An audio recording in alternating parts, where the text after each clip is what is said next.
नमस्कार मंडळी, तुम्हा सगळ्यांचं स्वागत आहे आपल्या लाडक्या खुशियों का चॅनल मराठीमध्ये। आज आपण निघालो आहोत एक खूप खास आणि पवित्र प्रवासासाठी, म्हणजेच जेजुरी येथील कडेपठार खंडोबा देवाच्या दर्शनाला व पुण्यापासून फक्त 50 किलोमीटर अंतरावर असणाऱ्या जेजुरीगड पर्वत शिवलिंगाकार मृत्युलोकीचे दुसरे कैलास शिखर मंदिराला आज आपण भेट देणार आहोत। खरं सांगायचं म्हटलं तर प्रवास खूपच सुंदर आहे। रस्त्याच्या दोन्ही बाजूला दूरवर दिसणारे डोंगर, झाडी आणि सकाळचे कोवळे ऊन पाहून मन अगदी प्रसन्न झाले।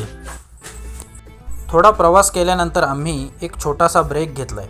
येताना नाश्त्यासाठी ठेचा भाकरी, भेळ, वडापाव सोबतच घेऊन आलो होतो। झाडाखाली मस्त नाश्त्याच्या पंक्तीत बसून तिखट ठेचा भाकरी, भेळ, वडापाव खाताना जणू गावाकडची आठवणच झाली। आता आम्ही पोचलो आहोत कडेपठारच्या पायथ्याशी। पुढे चढाई सुरू होते। सुरुवातीला दर्शन होते भगवान शंकरांच्या अप्रतिम मूर्तीचे।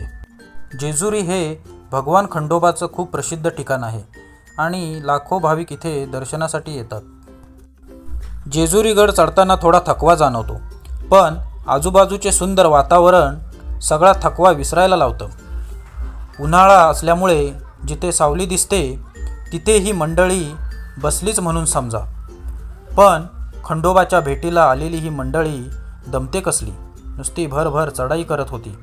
प्रत्येक पावलागणिक मंदिर जवळ येते म्हटल्यावर अंगातील ऊर्जा आणि मनातील भक्तीची भावना वाढतच होती।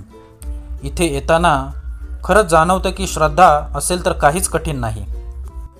शहराच्या गोंधळापासून दूर जाऊन निसर्गात असा प्रवास करणे म्हणजे एक वेगळाच आनंद असतो। आज आपणही त्याच भक्तिभावाने जेजुरी गडाला भेट देण्यासाठी आलो आहोत। गड चढताना मनात खूप उत्सुकता आणि आनंद आहे, कारण पुढे काय अनुभव येणार आहे याची खूप उत्सुकता आहे।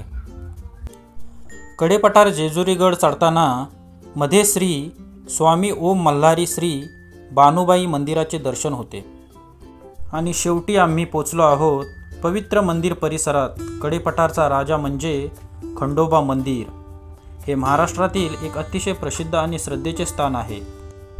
मंदिर परिसराची सुरुवात होताच पठारावर नागेश्वर मंदिर, वीरभद्र मंदिराचे दर्शन होते।